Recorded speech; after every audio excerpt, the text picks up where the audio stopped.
Welcome to Trading Lounge and the US Indices report, and starting with a couple of stocks on the Nasdaq at the moment. And because the S&P 500 has bounced quite firmly off the 2000, the major trading level 2 there, and also appearing in 5 waves as well to the upside. So while the S&P is above the 2000, we'll need to treat it as being positive, and then looking at stocks to see, the driving factor behind, well, not so much the driving factor, but stocks with much the same sort of pattern. And Facebook's one that we've been tracking, and as you know, we'd always thought that the move down here in 3 waves was corrective. So no matter what happened over here, it would be part of a corrective pattern. And yes, it got a bit sort of ugly there, but we sort of traced it out into some sort of triangle, and it went a bit lower here and all the rest of it. But it's sort of back on track now, and and if that's correct, then we'll see this market develop a 5-wave structure to the upside here, 4-wave 5 here. And Apple's still quite weak as well, and I had a bearish count on Apple for quite some time, but we will probably have to, we had 5 waves coming down through here, so I was always looking for an A and a B and a C wave here, and now we can see that if Facebook's going to push up, then we're likely to see this push up too. So so we'd probably have to eliminate this wave 2 here and look at this in a bigger picture of an A wave here, a B wave here as an A and a B and a C here for a B wave rather than wave 2, and then a C wave down here. And a C wave is always in 5 waves except in a triangle. So so 1, 2, 3, 4, 5 extension in here. So we should see this turn around and start moving back up here as well. But let's just monitor it first. Don't go trading this to the long side until we can at least establish the first wave up in 5 waves here. If we get 5 waves here, then we know after a corrective move, we'll get another 5 here. On the S&P 500 and the Dow Jones and the Nasdaq, we are seeing this first 5 waves here. So we have to respect that.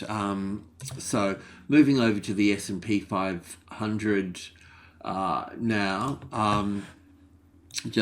where are we here on the 4-hour chart? So because it's moved, it hasn't completed 5 waves up here, actually. It's only got 3 waves on the cash wave so far. So it could fail in this box here, okay? So tomorrow we'll be able to work out if we've got those 5 waves, or even probably by the end of the session maybe. Secondly, we've got the Feds tomorrow, I think, announcing their rates. The bias is for them to put rates up from 25 basis points to half a basis point, well, 0.50. But I do wonder about that because the Europeans still had a bit of a QE going on in their eurozone. So it'd be interesting to see if the Americans actually sort of step out, and do something opposite from the rest of the community.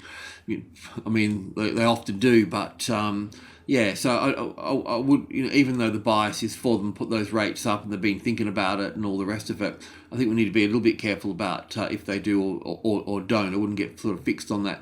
But anyway, this move up through here is starting to develop in 5 waves as an impulse wave, okay? If it's going to fail, it's going to fail in this sort of space here. It's moved up through here, through some important points here, through this one here, and also this one here. So I was expecting a bounce, but not so much as that. So we need to treat it back to our original wave 4 here, and looking for a move, much higher, taking out these highs above here. So our first thing is to see if we get our little 5 waves here, which looks pretty probable, and we'll drill into that. But just on the 2-hour chart, we'll be looking like this here. So I've sort of taken this this count up here is not really clear, so I've just used the cash market price for that. But we're basically looking for this sort of thing here, 5 waves to move in here. Once we've got the 5 waves in here, then you can start looking at the 50-60% retracement level, or the closest largest number in here, or the actual levels in here, the sub levels in here, group 1, the midpoint, and group 2. So it's probably end up in the group 2 area here. I've also got wave 2 here, a little bit of a long shot here for having a wave 2 here,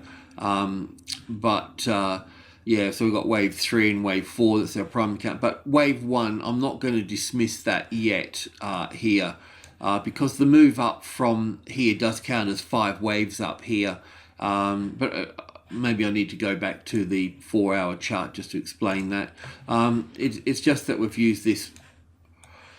Still can't get in there. Not to worry, don't worry about it just yet. But I mean, it's possible that we've got wave 2 here in this instance here from that sort of corrective pattern here. But remember, this low here in some markets was the actual low here. So it's possible that this can be wave 1, an A and a B and a C back for wave 2 here into the 50-60% retracement area here, and then moving up for wave 3 here. So what we'll do is we'll just wait out and see the extent of this.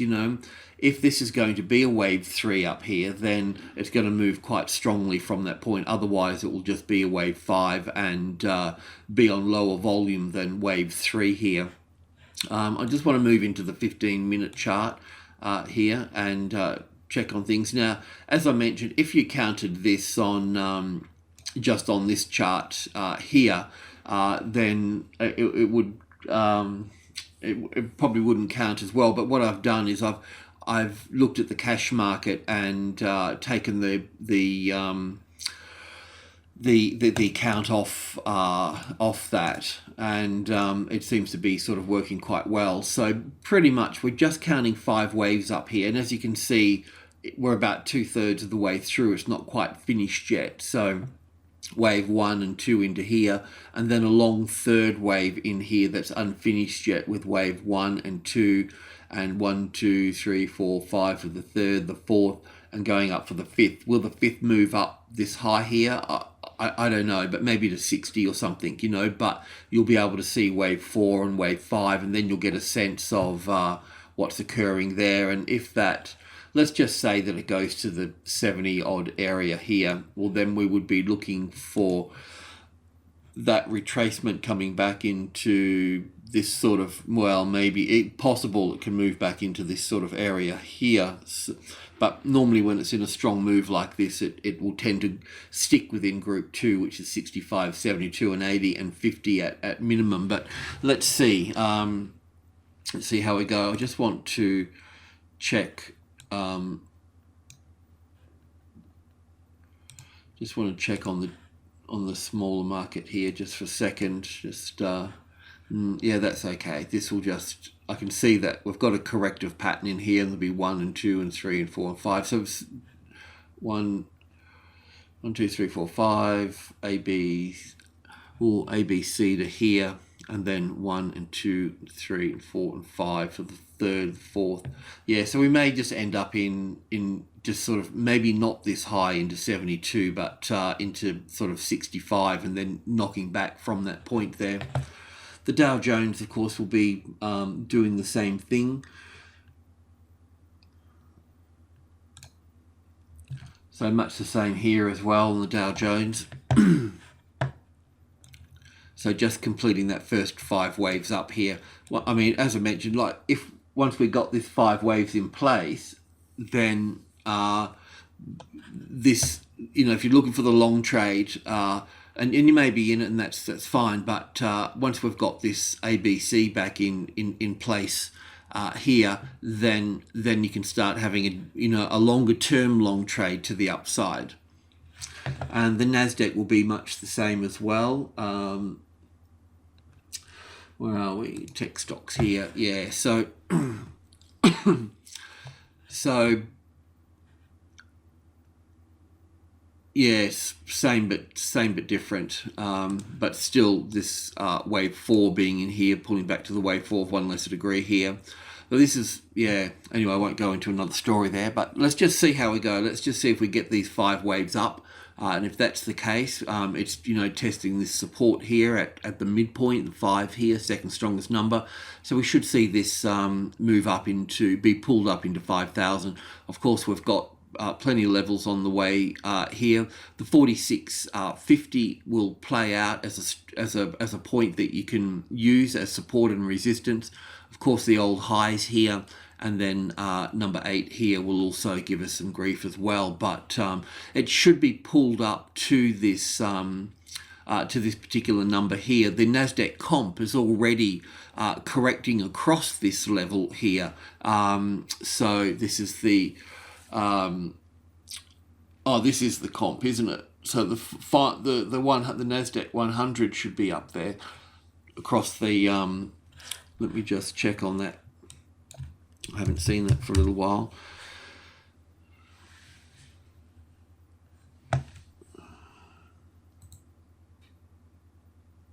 Yeah, the Nasdaq comp is got this particular pattern here already sort of situated on this 5 here. So yeah, it's slightly different story between those two markets. All right, well, look, that's that. And really, tomorrow, I think it is tomorrow, isn't it, with the Fed's comments about the rate hike or not. So that's going to be the market driver for these, because this could be sort of, buy the rumor, sell the fact sort of thing as well, what's going on at the moment. Okay, cheers.